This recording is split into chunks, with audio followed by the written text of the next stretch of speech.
Warm welcome to all of you over a very profound platform that is Law Arts Academy. So, my dear aspirants and my dear students, this is your teacher advocate Samilading with our another new video. और जो हमारी आज की नई video है वो mostly related है areas locations of revolt 8057 और कंसर्न लीडर्स। आपको ये बड़ा इम्पोर्टेंट वीडियो याद रखना है। अभी तक हम जो पढ़ रहे हैं काफ़ी अच्छे से हमने अपनी वीडियोस आपके लिए लाई हुई है। अभी तक जो भी कंटेंट उसमें है मैं पहले कह चुका हूँ, बहुत अच्छा कंटेंट हमारा है। हम ये दावा करते हैं क्वालिटेटिव है। सो यहाँ पे मेरी वीडियो ये बहुत शॉर्ट रहेगी क्योंकि ये आपको सिर्फ मेमोराइज़ करना है। यहाँ पे कोई ज़्यादा कोई समझाने वाला नहीं है, आपको इस पे याद रखनी है एरियाज़। यहाँ पे मैं पहले कह देना चाहता हूँ, जो मैंने यहाँ पे रेड से जो भी मैंने लिखा हुआ है यहाँ पे, तो आपने ध्यान में रखना है। मैं फिर से बोलता हूँ, यहाँ पे जो भी रेड से मैंने यहाँ पे लिखा हुआ है वो मोस्टली जो है वो आपके एरियाज़ हैं, आपके लोकेशंस है 8057 की। यहाँ पे कुछ मैंने बाद में भी जो है लिखे हुए हैं। यहाँ पे इस पे एक चीज़ ध्यान में रखनी है कि जैसे यहाँ पे अगर बिहार है एज अ होल, और यहाँ पे मैंने मेंशन किया हुआ है कि बिहार में ही ये एक जगह है। और उसी तरह जो है अगर आप देखोगे बाकी अलग-अलग जैसे राजस्थान है, ठीक है? और राजस्थान में हम ले लेंगे, यहाँ बहुत सारे ऐसे एरियाज़ हैं जो मतलब इससे रिलेटेड होंगे, इससे जुड़े होंगे। जैसे आसाम है या उड़ीसा है या यूपी है, यूपी का ले लीजिए आप, ठीक है? सो यहाँ पे ये हाँ, ये शायद बिहार का ही है। हाँ, बिल्कुल, ये बिहार का ही है ये वाला एरिया, ठीक है? सो अब यहाँ पे क्या है, हाँ, बिल्कुल जैसे कोटा है या बाकी इंदौर है, तो ज़रूरी नहीं है कि आप एज़ अ होल भी लिख सकते हैं। आसाम का एरिया ज़रूरी नहीं है आपको उसमें डिफ़ाइन करना है कि आसाम में कहाँ पे हुआ, राजस्थान में कहाँ पे था। आपको सिर्फ़ एरियाज़ मेंशन करने हैं वहाँ पे। और एरियाज़ अगर आप मेंशन करते हैं तो आपको बहुत हेल्प करेगा किसी भी एग्ज़ाम में, प्रीलिम्स में, मेंस में। तो मुझे तो लगता है ये मैंने आप लोगों के लिए एक अच्छा यहाँ पे रखा है कि आप यहाँ से भी चूज़ कर सकते हैं या यहाँ से भी। आप ध्यान में आपने रखना है कि जो रेड से मैंने लिखा हुआ है वो लोकेशंस है, एरियाज़ हैं, और जो भी ब्लैक से मैंने लिखा हुआ है वो लीडर्स के बारे में है जो 8057 में जिन्होंने लीड किया था, जो पॉइनर थे, जिन्होंने आगे लोगों को, मासेस को, रेबल्स को, रेवोल्यूशनरीज़ को आगे हेल्प किया, उनको असिस्ट किया कि किस तरह रिवॉल्ट को आगे ले जाना। So without any sort of delay let's move on. मैंने कहा यहाँ पे आज कोई समझाने वाला वीडियो नहीं है, आपको सिर्फ इसको याद रखना है। सो फिर भी मैं कोशिश करूँगा थोड़ा सा डिफाइन करूँगा, ज़्यादा डीप में नहीं जाऊँगा, वीडियोज़ को भी ज़्यादा लंबा नहीं करूँगा मैं। देखिए, सबसे पहले अगर नाना साहिब की बात करें तो हम सभी जानते हैं, ठीक है? मैंने यहाँ पे लिखा हुआ है कि एडॉप्टेड सन थे पेशवा बाजीराव सेकंड, और उनका हमेशा जिसको हम कहेंगे 36 का आंकड़ा था ईस्ट इंडिया कंपनी के साथ। सो अब उसके बाद अगर तांति टोपे जी की बात हम करेंगे तो उनको जो है कहा जाता है कहीं न कहीं जो है राइट हैंड का कहे माने जाते हैं किसके? नाना साहिब के। और कमांडर भी रहे थे, एक अच्छे खासे कमांडर थे। और आपने यहाँ पे याद रखना है थोड़ा-सा कि आपकी नॉलेज के लिए, एग्ज़ाम के लिए भी है कि उन्होंने डिफीट किया था, किसको डिफीट किया था आप याद रखना। और डेट भी मैंने लिखा हुआ है वहाँ पे 6 दिसंबर 1857 को, सर कॉलिन कैम्पबेल को। और इनका हैंग जो था, इनको हैंग जो किया गया था वो आपने मैंने एरिया मेंशन किया हुआ है शिवपुरी में इसमें।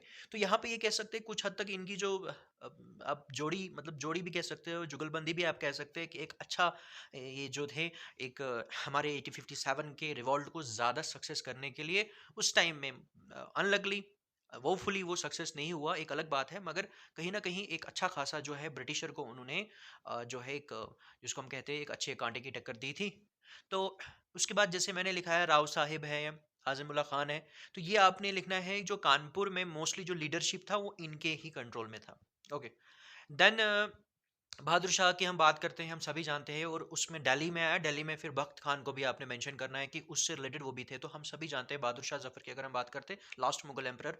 देखिए, कभी कभी आपको क्वेश्चन आ जाता है कि मुगल्स में लास्ट मुगल एम्परर कौन थे। तो मोस्टली क्या होता है कि बच्चे लिखते हैं वहाँ पे औरंगजेब के बारे में लिखते हैं। देखिए, मैं जहाँ तक आपने लिखना है, कोशिश करनी है कि अगर डिपेंड करता है आपको आंसर कैसा आया हुआ है, ऑप्शन कैसे है आपके पास। तो ऐसे तो हम सभी जानते हैं लास्ट मुगल एम्परर जो है बहादुर शाह जफर थे। औरंगजेब के बाद जितने भी आए they were later Mughals, but later Mughals तो थे वो, ठीक है।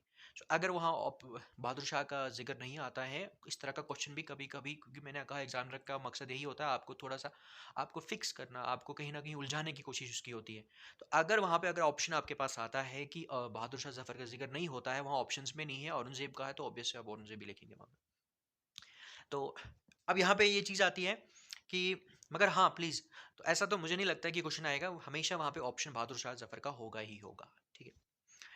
उसके बाद यहाँ पे जो सबसे बड़ा आपने देखना है, जो मेरा जो टॉपिक आज को लेकर है, एक झांसी की रानी के ऊपर है और दूसरा कन्वर सिंह के ऊपर है।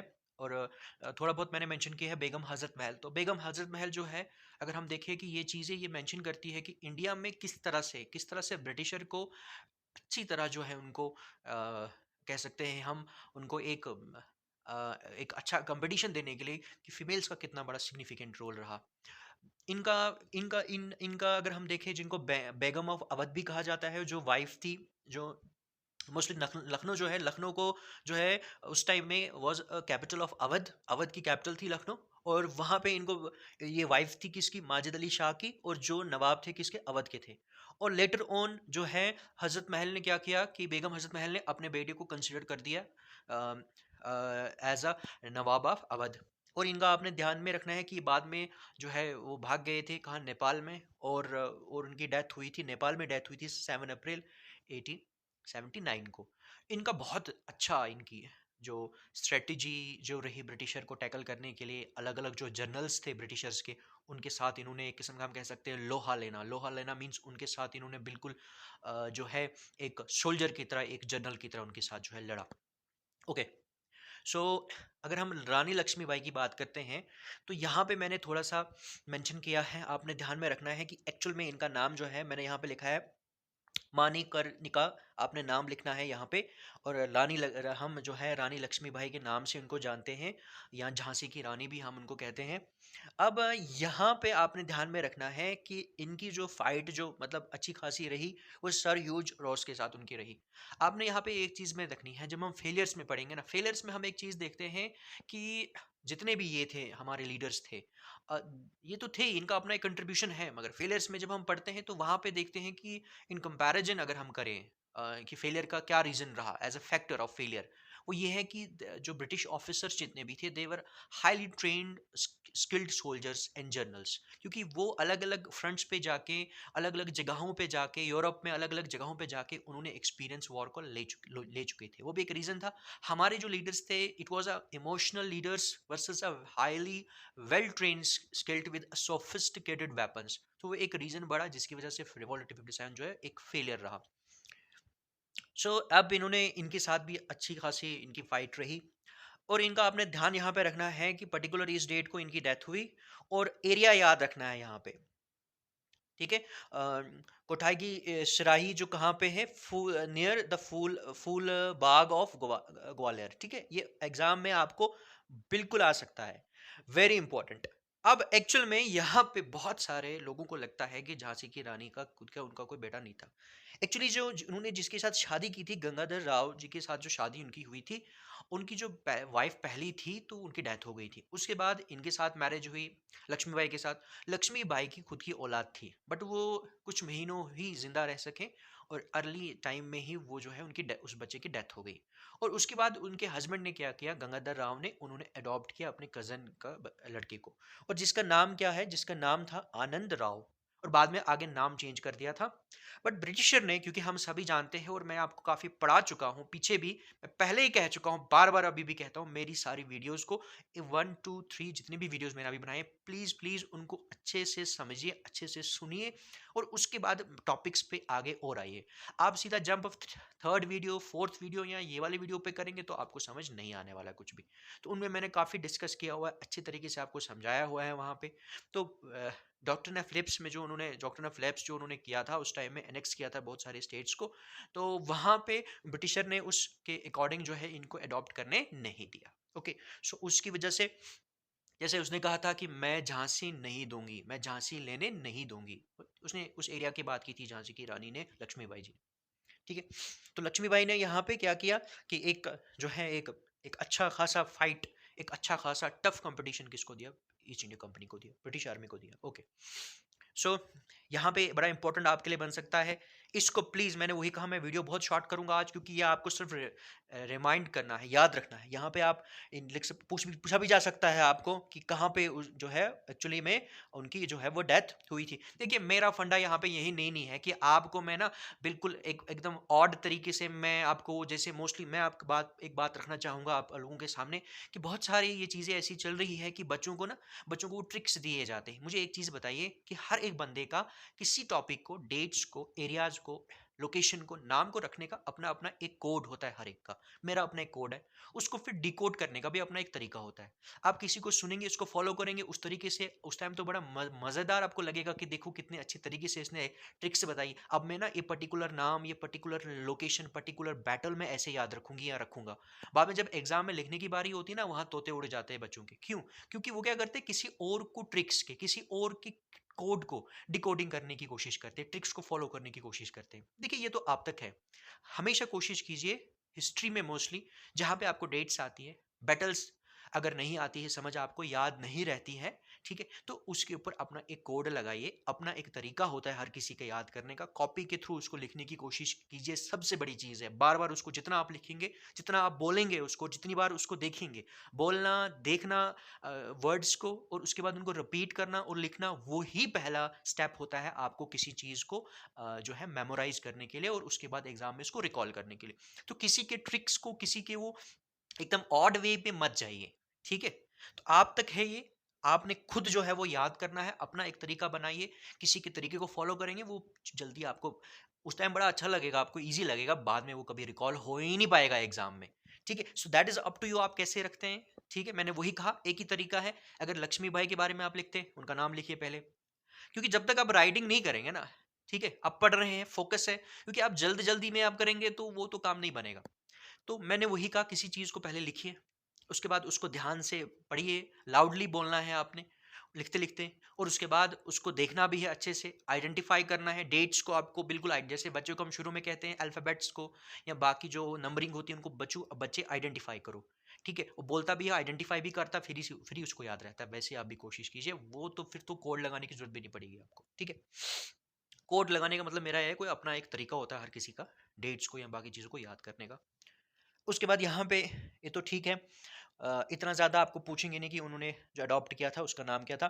देन हम यहाँ पे आते हैं, ये तो आपको याद रहेंगे सारे के सारे, खान बहादुर, ठीक है, बरेली, ये आपको याद करना है। उसके बाद बिहार का मोस्ट इंपॉर्टेंट, हम इसको पढ़ेंगे अभी, पहले इसको फिनिश कर लेते हैं। यूपी में आपने याद रखना है मौलवी अहमदुल्ला। उसके बाद उड़ीसा में जो अलग अलग लीडर्स हैं, ठीक है। सो आई होप कि यहाँ पे जैसे आसाम है, ये अलग अलग लीडर्स है यहाँ, तो मैं जितने भी राजस्थान में है, ठीक है, मथुरा में है, तो आई होप कि ये आपको कहीं ना कहीं खुद ही मेमोराइज करने हैं, सॉरी, खुद ही इनको क्या करना है, जो है याद रखना है। तो मैंने यहाँ पे, मैंने पहले कहा हुआ है, मैंने इस साइड से एरियाज लिखे हैं और कंसर्न उनके लीडर्स लिखे। फिर ये जो आ गया जितना भी, जैसे फतेहगढ़ है, जबलपुर है, ठीक है, उसके बाद आ गया सांबलपुर है, इंदौर है, अलीगढ़ है, ब्रैकपुर है, जो भी है आप जैसे भी प्रोनाउंस करेंगे, मेरठ है, बनारस है, ठीक है, सीतापुर है। तो ये आप अपने तरीके हैं, जैसे आप उनको याद रखना चाहते हैं रखिए, ये पूरे लिखिए, लिख भी सकते हैं या यही लिखिए, कोई इशू नहीं है। और ये सारे सुफाइस है आपके एग्जाम के लिए, इससे ज्यादा तो पूछेंगे नहीं, ठीक है। उसके बाद आ गया जैसे अब्दुल अली खान साहब है, तो यहाँ पे कन्वर सिंह के बारे में बड़ा इंपॉर्टेंट है, क्योंकि वो बहुत ओल्ड एज का उनका कुछ हद तक टाइम था। आई होप, मुझे लगता है जहाँ तक कि आई थिंक सो कि 80 ईयर्स उस टाइम पे थे जब वो ब्रिटिशर के खिलाफ खड़े हुए थे, शायद, आई थिंक सो। तो और जो मोस्टली वो थे एक्चुअली, वो जमींदार थे, जमींदार। और ये मोस्टली ये हाउस है जगदीशपुर रॉयल हाउस, ठीक है। तो ये बिहार से आपने लिखना है कि मोस्टली बिहार में ही इन्होंने सारा कमांड संभाला। अगर हम इनकी बात करें ना, तो इनका जो है गुरिल्ला वॉर फेयर में इनको कहीं ना कहीं डेक्स्टरिटी हासिल थी, डेक्स्टरिटी स्किल हासिल था। कैसे, वो था क्या, आपने देखा होगा कि जब कोई भी वॉर होती है, मोस्टली उसकी कोई ना कोई स्ट्रेटजी होती है, कोई ना कोई उसका कोई तरीका होता है। तो गोरिल्ला जो वॉरफेयर्स जो मोस्टली होते हैं, जो ये एक स्ट्रैटेजी होती है, जैसे मोस्टली आपने देखा होगा किसी को घेर लेना या किसी के ऊपर अचानक से उस रास्ते से तरीका कर हमला करना। सॉरी, आपने मोस्टली देखा होगा जब वॉर होती है तो एक बैटल फील्ड होता है, उसमें ऑपोजिट दोनों जो है आर्मीज मिलती है और फाइट होती है वहां पे।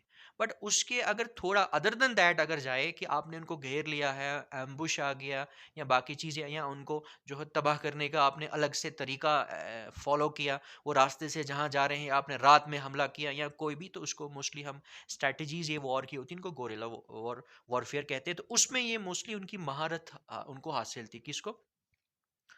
कन्वर सिंह जी को। ठीक है, तो ये मगर कैप्चर कर गया गया था इनको। और डेट याद रखनी है आपने, और ये वाला एरिया बिहार में है। और ये बड़ा इंपॉर्टेंट है, जो आपको मैंने डायनामिक पोर्शन की अगर हम बात करें, बड़ा इंपॉर्टेंट है कि 2021 में इनके नाम का जो है एक ब्रिज है। किनका? इनके नाम का। ठीक है, जिसको वीर कन्वर सिंह सेतु भी जो है उस ब्रिज को कहा जाता है, और ये बिहार में है, ऑब्वियस है। और वहां पे इस पर्टिकुलर डेट को वो जो ब्रिज है, वो जो है वो वर्ल्ड का 9th longest bridge above water in India आता है। ठीक है, इंडिया की अगर हम बात करें तो इन्यूमरेट किया जाता है, वर्ल्ड में तो किया ही जाता है, बिल्कुल 9th लार्जेस्ट है। ठीक है, सॉरी, लॉन्गेस्ट है। आपने यहाँ पे याद रखना है कि ये पूछ भी सकते हैं किसको कनेक्ट करता है, इन दो एरियाज को आपस में कनेक्ट करता है। ठीक है, सो बड़ा इंपॉर्टेंट है, इसको याद रखने की कोशिश कीजिएगा। सो आई होप कि ये आपको, ये जितने भी है मैंने वही कहा, ये सेंटर्स है। ये भी सेंटर्स है और इनके लीडर्स के बारे में है। सो आई होप कि यूपी है, उड़ीसा है, आसाम है, ठीक है, राजस्थान है, मथुरा है, ये अलग अलग है। सुरिंदर शाही है, उज्जवल शाही है, या मनीराम दत्त जी है, या हसन खान है। ठीक है, उसके बाद आगे जयदयाल सिंह है, सेवी सिंह है, कदम सिंह है। तो ये जो है लीडर्स कंसर्न और ये एरियाज आ गए। सो आई होप कि ये आपको एग्जाम में हेल्प करेगा और आप लोगों ने अच्छे से इसको नोट कर दिया होगा। और मुझे लगता है कि ये बहुत सफिशिएंट है आपके लिए, बहुत ज़्यादा, चाहे एसएसबी का एग्ज़ाम हो, यूपीएससी का एग्ज़ाम हो, चाहे आप मेंस लिख रहे हो, या आप प्रीलिम्स की तैयारी कर रहे हो, तो ये जो है आपके लिए बहुत सफाइस है। तो आई होप कि ये आपको यहाँ पे जो है अंडरस्टैंड हो चुका होगा। और मैं, मुझे लगता है ये सफिशिएंट है, इसमें उतना समझाने वाला नहीं है। नेक्स्ट वीडियो हम लेके आएंगे आपके लिए, मिलिट्री कॉज रहेगा, देन फेलियर्स पे हम जाएंगे, रिवॉल्ट 57 के। सो आई होप कि ये वीडियो आपको समझ आया हो, आपको हेल्प करेगा एग्जाम के लिए, आपने इसको नोट भी कर लिया। सो यहाँ पे हम फिनिश करते हैं। Bless you all and bye.